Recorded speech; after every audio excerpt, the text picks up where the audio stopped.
Hello hi welcome to another episode of రాముయిజం. నవ్వడం ఏడవడం నవరసాల్లో మనకి రకరకాల మన ఎమోషన్స్ మనం ఫీల్ అవుతూ ఉంటాం. ఏడుపు అంటే ఏమిటి? ఒకళ్ళ మీద పడి ఏడవడమా, మనం మన కోసం ఏడవడమా, నీ కోసం ఏడవద్దు పరుల కోసం ఏడు అని చెప్పి మనకి కోర్స్ స్పిరిచువల్గా ఆధ్యాత్మిక గ్రంథాలు కూడా చెప్తున్నాయి. రామ్ గోపాల్ వర్మ గారి ఏడుపు ఎలా ఉంటుంది? థ్యాంక్స్. సారీ, ఏడుపు అని నవ్వుతాం. ఇంకోటి నాకు రామ్ గోపాల్ వర్మ ఏడుపు అది బాగుంది. నాకు వినటానికి as a word I find it very. ఎప్పుడైనా ఏడ్చారా? నాకు ఓన్లీ 2 థింగ్స్ గుర్తున్నాయి ఎంతవరకు ఏడ్చింది. ఒకటి, మా మదర్ చిన్నప్పుడు చదువుకోకపోతే కొట్టింది నన్ను చెప్పో లేకపోతే బెల్టో అలాంటి వాటితోటి. అప్పుడు గుర్తుంది నాకు. And then much later, maybe ఒక 20-25 years తర్వాత, ఆఫ్టర్ బికేమ్ అన్ అడల్ట్, కాన్షియస్గా ఒక అడల్ట్ అయిన తర్వాత ఒకసారి ఇచ్చింది. That's it. I don't remember otherwise. అదే వచ్చిందా ఏడుపు? మీరు ఏడవాలని ఏడ్చారా? అదే వచ్చింది. ఐ డోంట్ థింక్ ఏడవాలని ఏడిస్తే, ఇప్పుడు ఒకటేంటి, నా మదర్ నన్ను కొట్టేసి తలిపేసి వెళ్ళిపోయేది ఏదో చదువుకోవడానికో. అప్పుడు నా ఏడుపు ఆగిపోయినా కంటిన్యూ చేస్తే దానికి ఏదో సింపతి వస్తుంది అనేది. అందుకనే సో మధ్యలో నేను చాక్లెట్ నోట్లో పెట్టుకుని కూడా ఏడుస్తూ ఉండేవాడిని, అంటే సౌండ్ ఎఫెక్ట్ దానికోసం. సో విచ్ మీన్స్ వేరే వాళ్ళు ఏడుపు గురించి ఏమనుకుంటారు అనేది ఒక ఆలోచన ఉంది కాబట్టి వాళ్ళని మ్యానిపులేట్ చేయడానికి అప్పుడు ఏడ్చారు. ఏడుపు యూజ్ చేయొచ్చు. అట్లా చాలా మంది చేస్తారు. అడల్ట్ అయ్యాక అది వచ్చేసింది, ఒక ఎమోషన్ ఎక్కడో స్టక్. అడల్ట్ అయ్యాక అంటే ఇప్పుడు నాకు అంటే చాలా, అంటే నా మొత్తం లైఫ్లో నాకు ఏడుపు అనే word, it can be summarised only in this one incident. నేను చెన్నై నుంచి హైదరాబాద్ వచ్చాను. And was supposed to catch a flight to Bombay. ఆ ఫ్లైట్ ఏదో లేట్ అవుతుందని ఒక 6-8 hours గ్యాప్ ఉంది. So I went to sleep. నా సిస్టర్ నన్ను లేపి, ఇలా ఫోన్ వచ్చింది భీమవరం నుంచి, మా కజిన్ చిట్టి అని మాట్లాడుతాను. దానికి నన్ను ఎందుకు నిద్ర లేపింది అని నేను సరే వచ్చాను. ఏంటంటే ఫాదర్కి హార్ట్ అటాక్ వచ్చింది అని చెప్పాడు. నేను వాళ్ళ ఫాదర్ హార్ట్ అటాక్ వచ్చింది. ఇప్పుడు నాకు అదే అందరికీ చెప్తారు కాబట్టి అలా చెప్పడానికి ఫోన్ చేసాడు అనుకున్నాను. అని నేను బాడీని అక్కడికి తీసుకున్నాను, ఇక్కడికి వస్తారా మీరు అన్నాడు.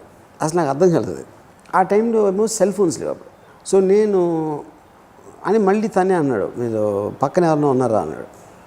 నాకు స్లోగా అర్థమవుతుంది. అంటే నాకు అసలు మా ఫాదర్ ఊర్లో లేరని కూడా తెలియదు నాకు అప్పుడు. ఆడ మాట్లాడిన దాన్ని బట్టి I'm understanding is talking about my father I think అనేది ఎక్కడో నాకు సబ్కాన్షియస్గా ఐడియా వస్తుంది.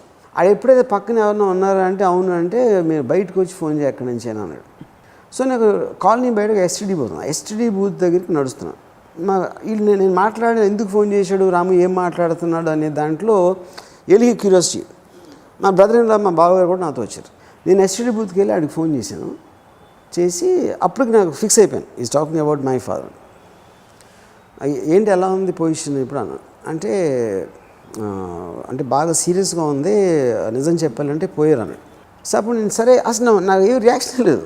నేను ఒక పని చేయండి, ఎక్కడికి తీసుకొచ్చాను బాడీ అని చెప్పి నేను వెనక్కి తిరిగి మా బ్రదర్ ఇన్ లాకి చెప్పాను, నాన్నగారు హార్ట్ అటాక్ వచ్చి పోయారంట. ఆయన అక్కడే కూర్చుని పోయారు. ఆయన నాకు ఫుట్పాత్ మీద కూర్చుని స్టార్ట్ క్రైమ్. నాకు ఇంకా రియాక్షన్ లేదు. ఇప్పుడు నేను మదర్కి ఎట్లా చెప్పాలి అని I started thinking of a screen play. మా బావగారితో మీరు మీ మొత్తం 7 వరకు అక్కడ రావద్దని చెప్పి ఆయనకి చెప్పి, ఆయన అక్కడ రోడ్డు మీద ఆయన వదిలేసి నేను మళ్ళీ వచ్చి ఐ టోల్డ్ మై మదర్, ఇలాగా నాన్నగారికి కొంచెం ఏదో పెయిన్ వచ్చిందంట, నేను ఇక్కడికి తీసుకురావమని చెప్పాను. దానికే తను కింద పడి ఆల్మోస్ట్ కొలాప్స్. సో నేను నవ్వుతా, అరే ఎప్పుడు వచ్చిన దానికి ఏదో అయిపోయినట్టు నువ్వు చేస్తావు ఏంటి అని నేను ఒక చిన్న యాక్టింగ్ చేసేసి అక్కడ. ఈ లోపల అందరికీ తెలుస్తుంది కదా అని నేను ఒక 2-3 మా కాలనీకి ఇంట్లోకి వచ్చి, ఇటొక రోడ్డు ఉంది, అటొక రోడ్డు ఉంది, అక్కడ 2 పెట్టాను. ఎవరు వచ్చినా లోపల రానిద్దాను. అంటే I was trying to make a film. Actually నేను రియాక్ట్ అవ్వట్లేదు అయ్యిందానికి. నేను 2 పెట్టి ఎవరిని రాకుండా, ఎందుకంటే వస్తే వాళ్ళు చెప్పేస్తారు కాబట్టి మదర్కి ఎట్లా డీలే చేయాలి అనేది నా ఆలోచన. అప్పుడు ఇంకోటి ఏమన్నా పిలిచి ఆడు దొంగ ఫోన్ కాల్ చేయొచ్చు అన్నాడు.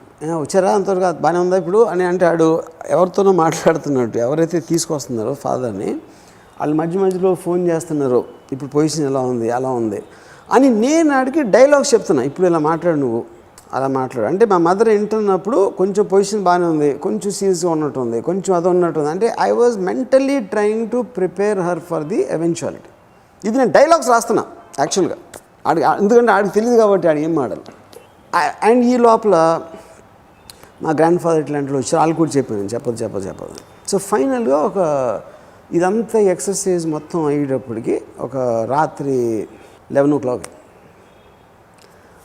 o'clock నేను నిద్రపోయి 2 o'clock నా కజిన్ ఒకటి లేపాను, బాడీ వచ్చింది. First time I got in to reality. అంతవరకు ఏంటి, నేను ఒక స్క్రీన్ ప్లే చేసేసి ఒక సినిమా తీస్తున్నట్టు నా ఫీలింగ్. నేను 2 o'clock నేను బయటకు వస్తే మా ఫాదర్ కార్ అక్కడ, అదే కార్లో తీసుకొచ్చారు బాడీ.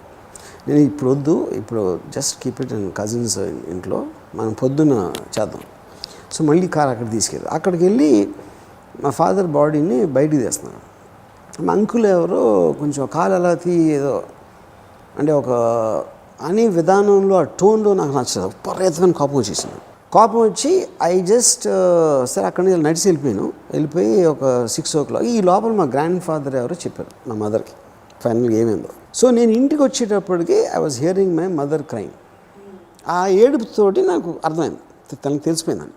నాకు ఇప్పుడు లోపలికి వెళ్ళడానికి ధైర్యం లేదు, ఎందుకంటే మొత్తం ఒక సినిమా తీసాను, ఎంతవరకు ఏం జరగలేదని చెప్పి అదంతా బిల్డప్ చేసి ఇప్పుడు అంతసేపు చెప్పడంలో సక్సెస్ అయ్యాం. ఇప్పుడు తెలిసిపోయింది కాబట్టి this can't do anything.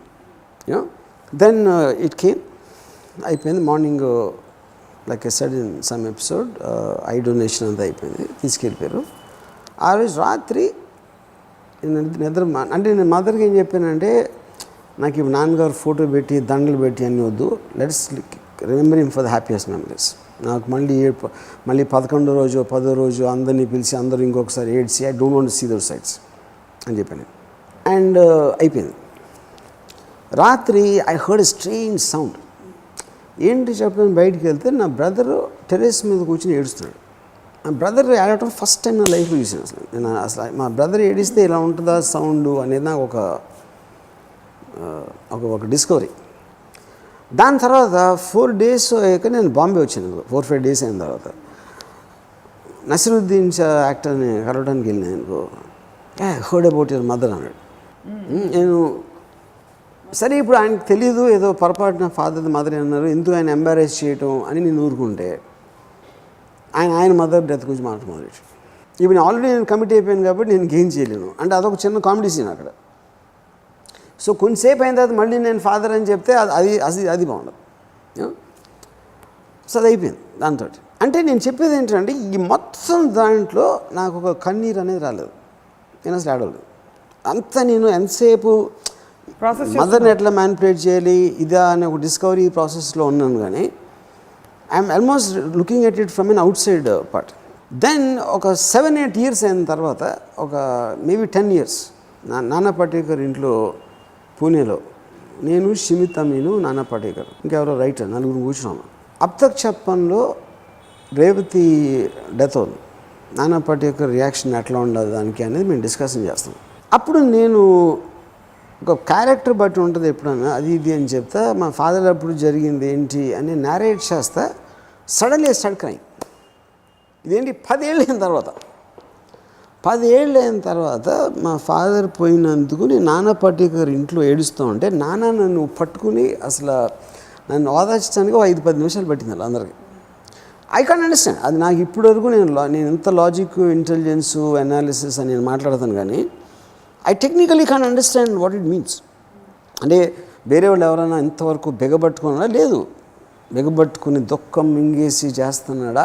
I don't think it's అది నా అంటే nearest explanation I can give. ఏడుపు అనేది మీకు ఒక ఏముంటుందని నేను ఒక డాక్యుమెంట్లు చూసాను, దాంట్లో tragic sentiment you only can do when you can afford it.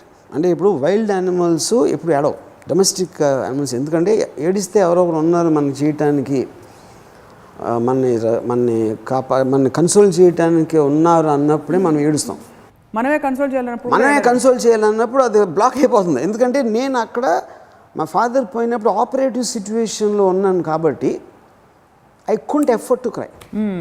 You know అది నేను కాన్షియస్గా ఆలోచించేసినాను కాదు. సహజంగా ఉండే I was rising up to the occasion where I had to take things in control. So అప్పుడు ఏడుపు వైపు మా ఎమోషన్స్ డైవర్ట్ చేయడానికి అసలు టైం కానీ స్పేస్ కానీ ఎనర్జీ కానీ లేదు నా దగ్గర. అప్పుడు ఇన్ని సంవత్సరాలుగా టాపిక్ వచ్చి అగైన్ లీవ్డ్ ద సేమ్ థింగ్. ఇప్పుడు నేను సిచ్యువేషన్ కంట్రోల్ చేసిన అవసరం నాకు లేదు కాబట్టి I think I suddenly felt the emotion. అంత తప్పిస్తే నాకేమి వేరే లాజిక్ ఏమి అర్థం కావట్లేదు. 10 ఏళ్ళ తర్వాత ఎందుకు అవ్వాలి అనేది you know. So that was only time you cried. Yeah, actually I never ever cried otherwise. ఇంకోటి ఏంటంటే నాకు ఏడుపు అనేది చాలా ఐ కాంట్ స్టాండ్ ఏడుపు. ఎవరైనా ఏడిస్తే ఎవరు ఏడ్చినా, ముఖ్యంగా పిల్లలు ఏడుపు అయితే అసలు, అందుకని నాకు మనిషి పిల్లల కన్నా కుందేలు పిల్లలు ఎక్కువ ఇష్టం. ఎందుకంటే కుందేలు పిల్లలు ఏడవు, క్యూట్గా ఉంటే ముద్దు పెట్టచ్చు వాటికి. ఈ ముద్దు పెడితే ఏడుస్తే, ముద్దు పెట్టకపోతే ఏడుస్తాయి మనిషి పిల్లలు. చిన్నప్పుడు బేబీగా ఉన్నప్పుడు ఏడ్చారా? I'm sure, that's what my mother tells me. కానీ అంటే అప్పుడు నేను కాన్షియస్గా లేను కాబట్టి నేను చాలా మట్టుకు యాక్ట్ చేసి ఉండని అనుకుంటున్నాను. That's what I would like to believe. You like to believe that you acted. అంటే పిల్లలు కదా ఏడవకపోతే ఎక్స్పెక్ట్ చేస్తారా? కనీసం పిల్లలైనా ఏడవకపోతే ఎలాగా? కరెక్ట్.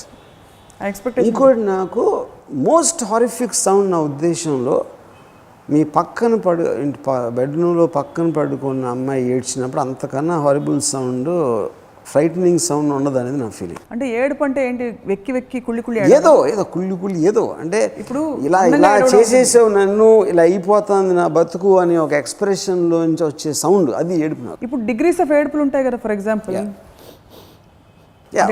ఏ డిగ్రీ, ఎనీ ఏడుపు పెద్ద, అది మీకు డెసిబల్ లెవెల్ అంతే. బేసిక్ ఎమోషన్ ఏడుపు అనేది ఒక ప్రొటెస్ట్. నాకు జరిగిన అన్యాయం, నాకు జరిగిన బాధని చెప్పుకోవటానికి, ఒక ఎక్స్ప్రెస్ చేయడానికి ఒక సాధనం ఏడుపు అనేది. సో అప్పుడు ఎనీబడి హూ క్రైస్, అంటే ఆ క్రైయింగ్లోంచి ఇప్పుడు క్రైలో అంటే ఒక ఫెయిల్యూర్కి సంబంధించిన ఏడుపుకి ఒక మోటివేషన్. అంటే ఇప్పుడు దాంట్లోనే అబ్జెక్టివ్ ఉండొచ్చు. ఒక్కొక్కసారి అబ్జెక్టివ్ అంటే ఇలా ఏడిస్తే నాకు ఇట్లా అవుతుంది, ఇలా రియాక్షన్ వస్తుంది, రెస్పాన్స్ వస్తుంది, అందుకని ఇట్లా ఏడుస్తానని ఒక కాన్షియస్ ఆస్పెక్ట్తో ఒక్కొక్కసారి రావచ్చు యూనో. ఇప్పుడు అది చాలాసార్లు అంటే ఇప్పుడు చాలామంది హస్బెండ్స్ మనం వింటాం, ఆమె ఏడుపు మొదలెడుతుంది, ఏడిస్తే అయిపోతుంది అనేది. So even they my take advantage of the same emotion. ఏడుపు అనేది ఒక అస్త్రంగా వాడుకోవచ్చు. పిల్లలు వాడుకుంటారు. నేను ఏడిస్తే నన్ను సినిమాకి తీసుకెళ్తుంది, లేకపోతే చదవమని ఫోర్స్ చేయదు, అలాంటి అది ఆ డిగ్రీ ఆఫ్ ఎలిమెంట్లో I think many people use that. ఎవరు వాడతారు ఇది? మరి తెలివైన పని కదా. Of course manipulation. ఆ మ్యానిపులేషన్ ఒకళ్ళు పడచ్చు, ఒకళ్ళు పడకపోవచ్చు, అది వేరే విషయం. మీకు మాత్రం నాకు ఏడిస్తే ఎవరు నచ్చరు. నాకు ఐ కాంట్ స్టాండ్. నాకు చక్కగా ఒక అమ్మాయి ఏడుస్తుంటే వెళ్ళి నేను చచ్చిన ఎవరన్నా. అందుకని నేను ఎప్పుడు ఎవరన్నా నాకు తెలిసిన ఎవరన్నా పోతే ఇంటికి వెళ్ళను అసలు. ఎందుకంటే నాకు ఏడుపు వినలేను నేను అసలు. I can't stand the sound of crime. అంటే పోతేనే ఏడుపే కాదు, రకరకాల ఏడుపులు ఉంటాయి. ఎనీ ఏడుపు ఐ కాంట్ స్టాండ్. ఇప్పుడు ఒక బకెట్లు సినిమా, ట్రాజెడీ సినిమాలు చూసి ఏడుస్తుంటారు చాలామంది.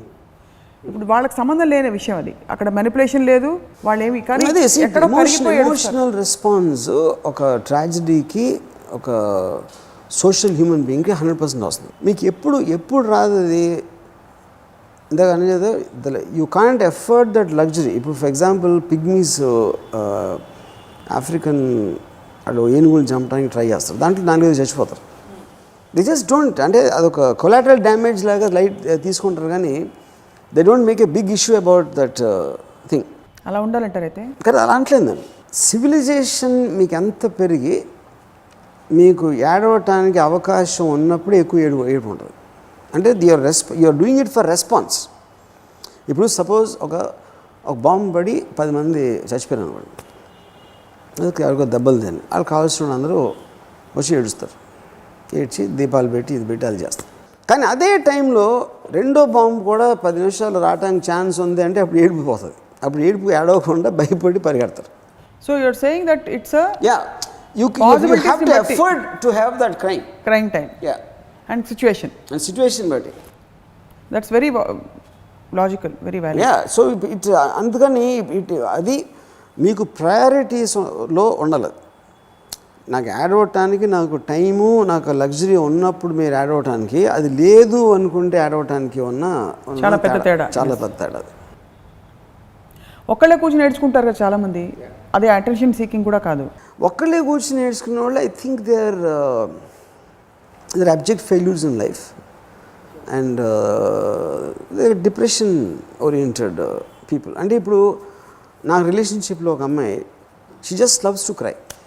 ఎందుకంటే ఏడుపు కూడా మీకు ఎమోషన్ నుంచి వస్తుంది. అది అంటే you're addicted to feel that emotion for that moment. మొత్తం ఏంటి గుండెలో బరువు అంతా దిగిపోతుంది. ఏంటో నాకు అర్థం కాదు, ఏడిస్తే గుండె అంతలో బరువు అంత ఎందుకు దిగిపోతుంది అనేది నాకు పెద్ద. బికాజ్ గుండెలో బరువు should be related to an existential problem. ఏడవటం వల్ల ఆ ప్రాబ్లం ఎందుకు దూరం వెళ్ళిపోతుంది? I don't see a logic in. ఇప్పుడు నేను చెప్తాను ఎలాగో అంటే ఏడ్చే వాళ్ళ పర్స్పెక్టివ్ నుంచి ఏంటంటే, ఇప్పుడు సపోజ్ ఒక రిలేషన్షిప్లో ఒక అమ్మాయి బాధపడుతుంది చాలా, అబ్బాయి చెప్పిన మాట ఏంటి, he's not standing up to his word అనో ఇంకోటనో అమ్మాయి ఏడవడం ద్వారా ఆ గుండెలో ఉండే తీవ్రమైన ఎమోషన్ ఏదైతే ఉందో దానికి ఒక ఛానల్ వస్తుంది. ఎప్పుడైతే ఆ ఛానల్ బయటకు వెళ్ళిపోయిందో అక్కడి నుంచి ఇతనితో ఈ రిలేషన్షిప్ కంటిన్యూ చేయాలా, కాలర్ పట్టుకుని అడగాలా, వెళ్ళిపోవాలా, పెద్దవాళ్ళకి చెప్పాలా అనే ఒక క్లారిటీ వస్తుంది. So just like we use so many emotions to psych ourselves and move towards. మీరు చెప్పే థియరీ మీకు మళ్ళీ చెప్తున్నాను. ఐ ఫీల్ ఏడుపు ఆల్సో హెల్ప్స్ కాదా? No, that's what I'm saying. మీరు ఇందాక అడిగేది ఒక్కళ్ళే కూర్చుని ఏడవటానికి, ఎవరికి తెలియకుండా ఏడవటానికి, ఒక పర్పస్ కోసం ఏడవటానికి ఉన్న తేడా ఉంది. మనం ఇందాక మాట్లాడింది ఒక్కళ్ళే కూర్చుని ఏడవడం. ఎందుకంటే that they are the people who feel like failed in life are a డిప్రెషన్కి లోనే. అదేంటి నేను ఇందాక చెప్తోంది, గుండెల్లో బాగా గుండెల్లో బరువంతా దిగిపోతుంది అంటే ఆల్మోస్ట్ యూజ్ ఇట్ లైక్ ఒక డీటాక్సిఫికేషన్ లాగా, ఒక పెంటప్ ఎమోషన్ని డీటాక్సిఫై చేయడానికి.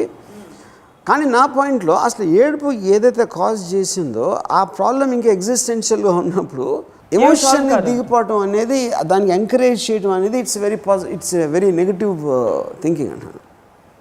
సో ఏడుపు కాజ్ చేస్తున్న ఒక ప్రాబ్లమ్ని మీరు ఛాలెంజ్ చేసి దాంతో డీల్ చేయకుండా బాగా ఏడ్ చేసి నువ్వు గుండెని తీర్చేసుకోంటే it is for example Amitabh Bachchan garu mother వేరు. మామూలుగా ఒక నాకు ఆయనకి ఉన్న క్లోజ్నెస్ బట్టి ఆబ్వియస్లీ నేను వినగానే నేను వెళ్ళాలి.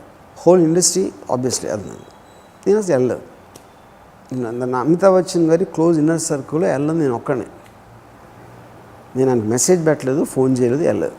10 days అయిన తర్వాత ఆయన ఇంటికి వెళ్ళాను. అప్పుడేంటి, నేను 10 days ఫస్ట్ టైము ఒక ఇంట్లో డెత్ అయినప్పుడు 10 days తర్వాత మీకు క్లోజ్ వస్తే మళ్ళీ మీరు పెడతారు కదా ఒక కొంచెం సీరియస్గా ఇలా. అప్పుడు నేను ఫస్ట్ టైం అండి హార్ట్ అటాక్ ఇలాంటి, నేను ఏదో సౌండ్ ఇచ్చి ఆయన వాళ్ళు ఏదో సౌండ్ ఇచ్చి ఇది జరుగుతుంది నార్మల్గా. నేను 10 రోజుల తర్వాత వెళ్ళగానే ఫస్ట్ ఒక సెక్స్ జోక్ చెప్పాను. ఆయన అవుట్ ఆఫ్ సైట్స్ బ్రేక్ అయిపోయింది. ఎందుకంటే నేను I don't want go in to that space. అసలు ఆయన ఆల్రెడీ అనుభవించారు, ఆయన ఏడ్స్ ఆడవలసింది ఆయన ఏడ్చేశారు. కొత్తోడు వచ్చిన ప్రతిసారి మళ్ళీ పెట్టి మళ్ళీ దాంట్లోకి వెళ్ళడం అనేది మీనింగ్లెస్ ఎక్సర్సైజ్ అన్నాడు. దానివల్ల నేను ఆయన డిస్రెస్పెక్ట్ చేసినట్ట కాదు, అంటే మీరు ఇన్సెన్సిటివ్ అని అనుకోవచ్చు. మీరు చాలా సెన్సిటివ్గా మీరు ప్రవర్తించి ఆయన నవ్వించారు actually.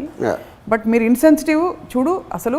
That's what I'm saying. People think that. అప్పుడు అందుకనే నాకు నాన్ ఎమోషనల్ అనే పేరు వచ్చేది. Cold blooded non emotional cold blooded. Non emotional అన్నిటినే కోల్డ్ బ్లడెడ్. నో. సో ఇప్పుడు లేకపోతే నాకెవరో నా దగ్గర పనిచేసే అతను వచ్చి, సార్ మా మదర్కి క్యాన్సర్ వచ్చింది, నీకు డబ్బులు ఎంత కావాలో చెప్పాను. మీ మదర్కి ఏమొచ్చింది నాకు చెప్పదు. ఎందుకంటే I want live very happy. నాకు మీ మదర్తో నాకు కనెక్షన్ లేదు, నీతో కూడా నాకు లేదు. సో నీకు డబ్బులు కావాలంటే నా దగ్గర కెపాసిటీ ఉండి నాకు ఇవ్వాలనిపిస్తే నేను ఇచ్చేస్తాను. Don't tell your problems to me because I don't want hear problems. నేను లోకం అంతా చాలా అందం అన్నీ బాగానే ఉన్నాయి అని ఒక అపోహలో నేను బతికేస్తుంటాను. మీరు రియాలిటీని తీసుకొచ్చి నా నెత్తి మీద రుద్దేస్తే నాకు I don't want to know reality. I want to create my own world. So ఏడుపు అనేది it disturbs the aspect of life. నాకు ఒక నెగిటివ్ ఆస్పెక్ట్ అనేది ఏడుపు తెచ్చినంత స్ట్రాంగ్గా కోపం తేవదు. ఎందుకంటే కోపానికి ఒక ఇది ఉంటుంది, ఇది మన logical and also there will be an application of it. ఆడు కొట్టడం ఏదో సంథింగ్ ఉంటుంది దాంట్లో నుంచి.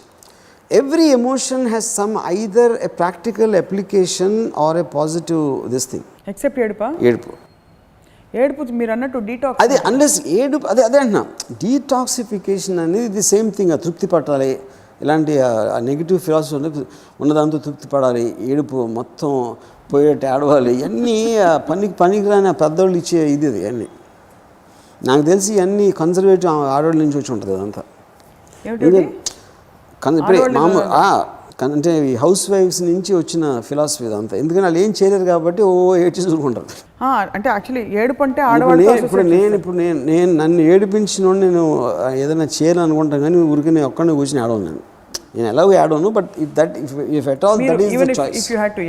మీరు ఏడిపిస్తారా?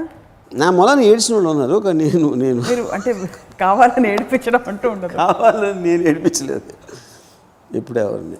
మీ మూలాన బాధపడి ఏడ్చిన వాళ్ళు అట్లీస్ట్ వాళ్ళ పట్ల మీరు కొంచెం అంటే నా వల్ల కదా ఇలా అయిందని ఫీల్ అవ్వరా? Depends on the situation. అంటే ఆ కాజ్కి ఎంత స్టూపిడిటీ ఉంది అనేది. అంటే యూజువల్లీ మీ మూలాన ఏడ్చిన వాళ్ళు అంటే రిలేషన్షిప్సే అవుతుంది, ఇంకేమవుతుంది? Not necessary. It could be something in films, it could be something, many things. So ఏడుపు అనే ఎమోషన్ని అసలు జీవితంలో ఉంచుకోకూడదా? ఏడుపు వచ్చినప్పుడు గట్టిగా బిగపట్టుకుని కంట్రోల్ చేసుకోవాలా? ఏడుపు అనే word it's very very related to ఒక ఏమంటారు దాన్ని, చేతకాని తను ఏమీ చేయలేని తను వచ్చిన ఒక ఫెయిల్యూర్, డిప్రెషన్, దాని నుంచి వస్తుంది ఏడుపు అనేది ఎప్పుడైనా. ఒక of course like you said sense of righteousness, నన్ను ఇలా చేస్తారా, నాకు ఇలా అవుతుందా అనేది ఒక లేయర్ ఆఫ్ ఈగో కూడా ఉంటుంది దాంట్లో చాలా. బికాజ్ ఇప్పుడు మీరు ఒక నేచర్ దివెన్లో మీరు చూసిన ఒక యానిమల్ ఏదో మీరు తరిమీరు దాన్ని కొట్టారు అది చేసినప్పుడు అది పెయిన్ భరించవచ్చు, లేకపోతే రిటాలియేషన్ ట్రై చేయొచ్చు, లేకపోతే it will try to get it's wound healed. అంతేగాని సింహం కూర్చొని ఏడదు, సింహం ఏడుస్తుంది, ఏడవదు. సో అది జింక కూడా ఏడవదు. ఏడిసి లుట్టి మనుషులు, ఎందుకంటే they can effort to do that.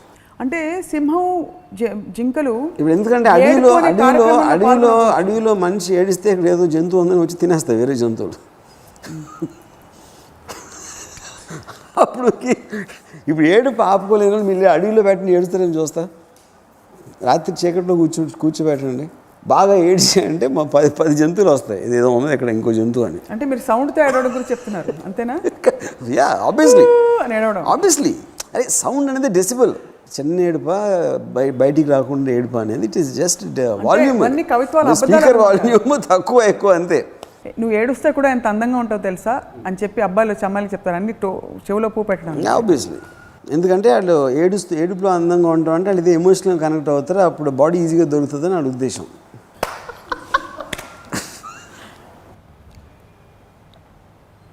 So మీరు ఏడవరు విల్లింగ్గా అంటే? నేను ఏడవను, ఏడ్చేవాళ్ళు అంటే నాకు పరమ చిరాకు. బాధ వచ్చినప్పుడు ఏం చేయాలి చెప్పరా? ఎక్సెప్ట్ మీరు ట్రెడిషనల్గా మనం విలేజ్లో అది వేసి బాధ, ఏడుపు all of them are related. No, బాధ అనేది ఏడుపు is a physical manifestation. No, but బాధ అనేది you only have to see anything negative by definition. దాన్ని ఏం కాజ్ చేస్తుంది బాధ అనే దాని గురించి మీరు హ్యావ్ టు ఫోకస్. నేను ఫస్ట్ ఎందుకు ఏడుస్తున్నాను, ఎందుకు నేను ఒక బాధ ఫీల్ అవుతున్నాను, ఎందుకు నేను హర్ట్ అవుతున్నాను, ఎందుకు హర్ట్ అవుతున్నాను అనేది ఎందుకు మీద కాన్సన్ట్రేట్ చేయాలి. అప్పుడు you'll understand the cause. And if you understand the cause, you can take a decision to do something about it. ఇంత టైం లేని వాళ్ళు మీకు ఫోన్ చేసి నేను ఎందుకు బాధపడుతున్నాను అడగచ్చు, మీరు చెప్పచ్చా? అప్పుడు అదే ఎందుకు బాధపడుతున్నావు అని నేను అడిగితే ఆ రీజన్స్ చెప్తే ఐ కెన్ టెల్. నేను ఏడుస్తాను, నాకు ఏడవడం అంటే ఇష్టం, నా మనసులో భారం అంతా మనసులో భారం కక్కేది ఏంటంటే మీనింగ్ లేదు దానికి. మీరు చాలా డమ్ క్వశ్చన్ ఇది. పేదల్ని చూసి ఎప్పుడైనా ఏడ్చారా? పేదల్ని చూసా? పేదల్ని లేకపోతే అంటే బాధపడే వాళ్ళని, బాధలో ఉన్న వాళ్ళని చూసి? నాకు పేదల్ని ఫస్ట్ నాకు డబ్బు ఉన్న వాళ్ళంటే నాకు ఇష్టం, కానీ పేదలు అంటే నాకు ఇష్టం ఉండదు. ఎందుకంటే డబ్బు ఉన్న వాళ్ళు నేను ఎస్పైర్ చేస్తాను. Nothing around. పేద అనేది క్వాలిఫికేషన్ కాదు, అది that is a symptom of వాళ్ళ చేతకాంతనం.